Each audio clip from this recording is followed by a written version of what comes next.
हवेली राजा महाराजा के समय में बनाई हुई थी, लेकिन पिछले 18 सालों से इस हवेली में आज तक कोई भी रहने के लिए नहीं आया है। इच्छा होने पर भी इस हवेली में कोई भी नहीं रह पा रहा था, क्योंकि लोगों का कहना थी कि इस हवेली में भूत प्रेत का साया है। जब अजीत सिंह को इस हवेली के बारे में पता चला तो उसने तय किया कि वो इस रहस्य को जानकर ही रहेगा, क्यों लोग इस हवेली में नहीं रह पा रहे हैं। उसने मजबूत इच्छा शक्ति से हवेली में रहने की पूरी तैयारी कर ली। जब उसने हवेली के अंदर जाने के लिए पैर आगे बढ़ाए तो दरवाजे पे किसी अनजान व्यक्ति ने उसे रोक लिया और नजदीक जाके बोले, कौन हो आप और किधर जा रहे हो? अजीत सिंह ने जवाब देने के बजाय उसने सामने सवाल किया, जी आप कौन? मेरा नाम अर्जुन सिंह है और मैं यही पास में ही रहता हूँ। अजीत सिंह ने कहा, ओह अच्छा, मैंने सुना है कि यह एक भूतिया हवेली है और यहाँ कोई नहीं आ पाता है, इसलिए मैं इस हवेली में एक दिन रुकने का फैसला किया है। अर्जुन सिंह ने कहा, जी हाँ, आपने सही सुना है और आप भी अंदर मत जाइए, मेरी माने तो आप भी वापस लौट जाइए, यहाँ बहुत खतरा है। यह सुनकर अजीत सिंह खुश हो गया, जैसे उन्हें कोई लॉटरी लग गई हो। अर्जुन ने उसकी खुशी को देखकर बोला, आप क्यों खुश हो रहे हो? आपको तो भूत का नाम सुनकर डर लगना चाहिए। शायद आपको पता नहीं होगा कि मैं भूत प्रेत में काफी दिलचस्पी रखता हूँ। अगर इस हवेली में भूत है तो मैं अंदर जरूर जाऊंगा और सारी सच्चाई का पता भी लगाऊंगा। इतना कहकर अजीत सिंह उस हवेली में चले गए। अंदर जाके अजीत ने अपनी बैग को साइड में रखा और हवेली के चारों ओर देखने लगा। सारे रूम भी चेक कर लिए। बाद में ड्राइंग रूम में आके सोफे पर बैठ गया। उसने वहां बैठकर दारू के 2-4 पैक भी पिए।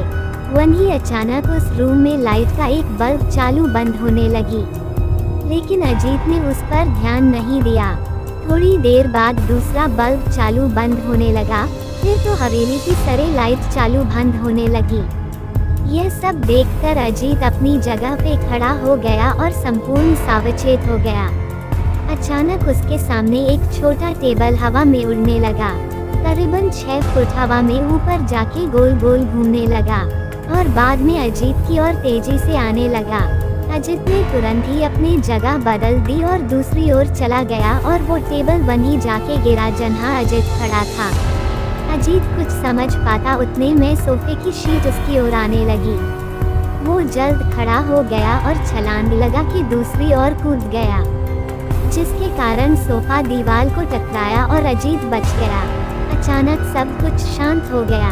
अजीत ने चारों ओर सतर्कता से देखा और बड़ी आवाज में बोला, तुम जो भी हो सामने आकर के बात करो। वहीं एक बड़ी परछाई उसके सामने आई। अजीत ने उस परछाई को देखकर बोला, कौन हो तुम और क्यों मुझे मारना चाहते हो? परछाई, तुम्हारी भूल के कारण। अजीत, मेरी भूल? मैंने कौन सी भूल की? परछाई, इस हवेली में आने की भूल। मैं किसी को भी इस हवेली में खुश नहीं देख सकता। अजीत, लेकिन क्यों? वो परछाई ने जवाब दिया, आज से 18 साल पहले इस हवेली के मालिक ने मुझे यहीं पे ही मार डाला था। मेरी कोई गलती भी नहीं थी। इस कारण की वजह से मेरी आत्मा इस हवेली में भटकती रहती है। मैं किसी को भी इस हवेली में नहीं रहने दूंगा, क्योंकि इस हवेली में मेरा खून हुआ था।